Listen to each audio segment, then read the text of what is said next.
Hello，歡迎大家收睇金金貓模型。今集分享嘅模型玩具，相信好多朋友都會贊成。佢會係3月甚至係本年度熱搶嘅 HG 啊！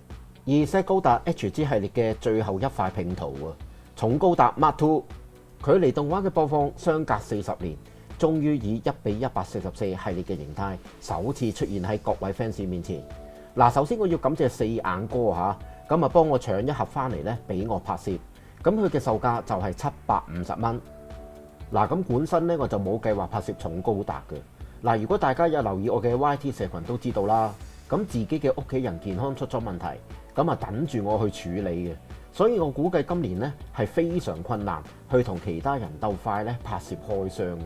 咁但係我唔想浪費咗朋友對我嘅支持，所以都決定抽時間去影啦。咁啊度一度個盒有幾大啦？闊有38cm， 咁而長度就有57cm。我收到呢盒模型嗰陣呢，係非常震撼嘅個感覺，但係又好開心喎。板件多之餘，唔計透明底座都有31塊嘅啦。紫色嘅外夾件就咁樣睇係有一啲水紋嘅，淨係腳板底都有11cm 長，哇！真係好大啊！黃色板件今集就未必有時間慢慢去為佢哋重新上色啦，咁啊遲一啲再處理啦。紅色嘅件都有啲水紋嘅，不過都唔係太大問題。最後就係一啲關節板件啦，貼紙就係呢一張，咁啊好少地方咧需要保色嘅。嗱，今次我係會將佢用晒佢㗎吓。說明書都係一貫 HG 嘅風格，咁我最欣賞就係呢一版啊，格里保斯之戰嘅登場機體完全集結。咁各位師兄又買過幾多部呢？ HG 總高達 Mark II， 我大約用咗1日嘅時間去砌，咁啊都係一貫嘅滲線同埋打磨就將佢完成啦。嗱，我今次呢係會非常簡單拍攝部分嘅組裝咧俾大家睇。官方表示，成個重高達 Mark II 全高係有27cm， 各位見唔見到啊？高度真係有27cm。鐵奧本身已經夠大，咁但係放喺重高達 Mark II 旁邊呢，就顯得相當細啦。漢拉比就更加細啲啦。咁好多朋友都希望 Bandai 係有計劃為鐵奧推出2.0版嘅。因為呢個帽都已經用咗20年㗎啦。呢盒重高達嘅配件非常豐富，除咗透明底座之外，亦都有其他用嚟支撐手部同埋浮游炮嘅支架件，可以裝喺左或者右手嘅盾牌。12件黃色光束特效件，可以各自插喺10隻手指嘅。呢啲特效件咧始終比較軟啊，我好小心存放噶啦，咁都係覺得有少少彎，但係裝咗喺手指上面咧，視覺上係非常震撼啊。至於呢2件比較大嘅特效件要點樣裝呢？先將手掌還原成一個拳頭。說明書表示係要拉出一個關節，但係我覺得將拳頭掹落嚟，再拉出，再將拳頭裝翻上去，做90度轉動先至會容易啲。最後將特效件插入去，咁啊裝埋個盾啦。紅色件先拉出個裝位，盾牌要將中間嘅組合掹落嚟，可能要啲工具幫一幫啦。最後再裝翻喺左手，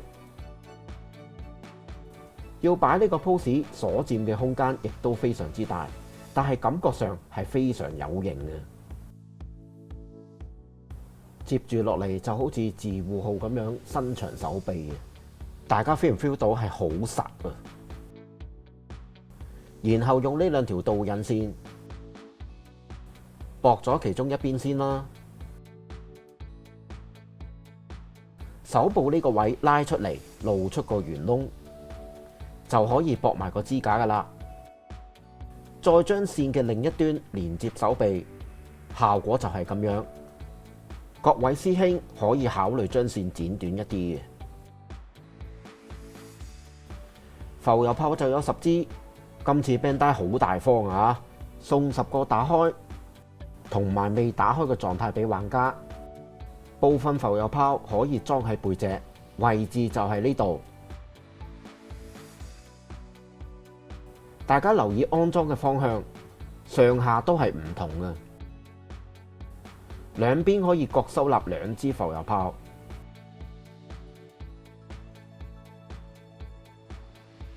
呢啲浮油炮一定要上支架展示咧，先至好睇嘅。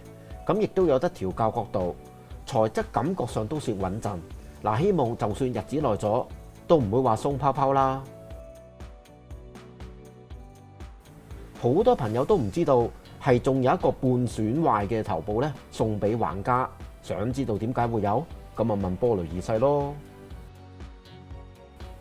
講咗咁耐啦，分享一啲組裝要注意嘅地方。咁先講一講每個部分嘅分件數量啦。頭部有19件分件，身體有90件，雙手有108件，腰部47件。我淨係影咗腳掌。腳部分件總數係100件，武器就有62件，再加埋爛咗嘅頭同埋其他特效件，數量就係39件。即係話咧，呢盒 HG 重高達 Mark II，大家最少要處理465件分件嘅。頭部完美分析之餘，組裝亦都非常簡單。不過我覺得粉紅色嘅眼部件唔係好 sharp 嘅。嗱，我建議可以選擇用佢提供嘅貼紙嚟作一個展示嘅。大家可以隨自己嘅喜好決定用唔用。接住落嚟嘅步驟就同一般砌高達嘅頭部差唔多。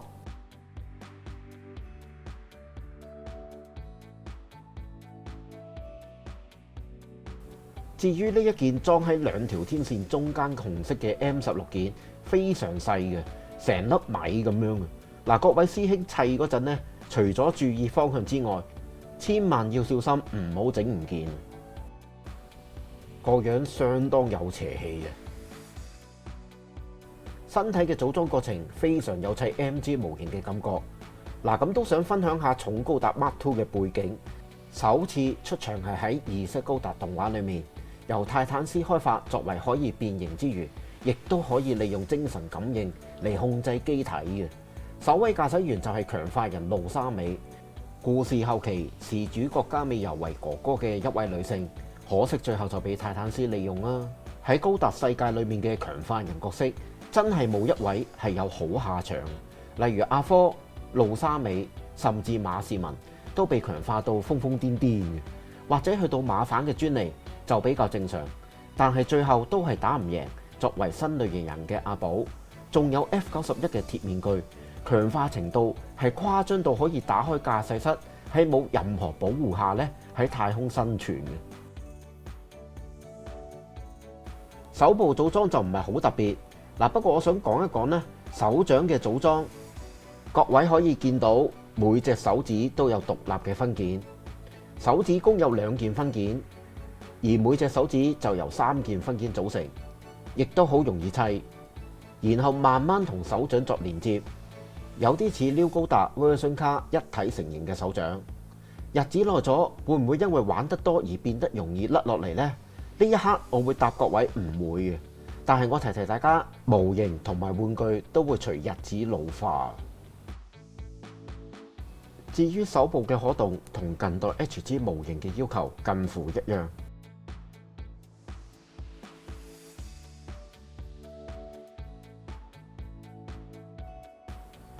側裙甲用呢一個方法組裝，就唔會好似其他 HG 以一個原裝作一個夾緊嘅。呢一個 HG 好多地方都係用件同件之間嘅夾緊嚟作一個分析。我相信20甚至30年前，黃色嘅地方我哋係要用貼紙嚟保色嘅。噴射口裡面嘅黑色就係貼紙啦。不過係黐喺紫色嘅外夾表面，跟住先至裝黃色嘅噴射口。嗱，咁可動方面，重高達係唔使太多屈曲嘅，或者 MA 形態先至會有多一啲可動嘅展示俾大家睇。咁亦都有一啲證件留俾玩家，我覺得咧保留天線件，因為都係有機會斷嘅，咁當係後備啦。今集嘅 HG 重高達 Mark II 開箱、組裝同埋模型成品分享就嚟到呢度啦。大家可能會問：喂，金師兄，你好似唔記得咗變 MA 形態俾大家睇喎？其實我係想再留待下一集先至變俾各位師兄睇嘅。當然下集嘅內容係有啲特別啦，希望大家會期待一下，因為我未拎啊。我相信好多朋友，特別係二式高達嘅 fans，都一定會想擁有呢一盒模型。話晒大家都等咗足足10至20甚至30年，先等到 Bandai 願意將佢推出。咁定價比較高，同埋空間嘅存放問題，應該會係各位朋友需要考慮嘅因素。呢盒模型我係極度推介俾各位師兄嘅，千祈就唔好買咗翻屋企就將佢刪積，因為呢個重高達 Mark II 喺現今 HG 系列當中都算係高質素嘅，所以真係有時間同埋有愛先至決定買翻屋企砌嘅。如果中意呢一段影片，記得俾我一個 like 同埋留言，最好就係分享俾有興趣嘅朋友收睇。未訂閱嘅朋友，希望你會訂閱啦。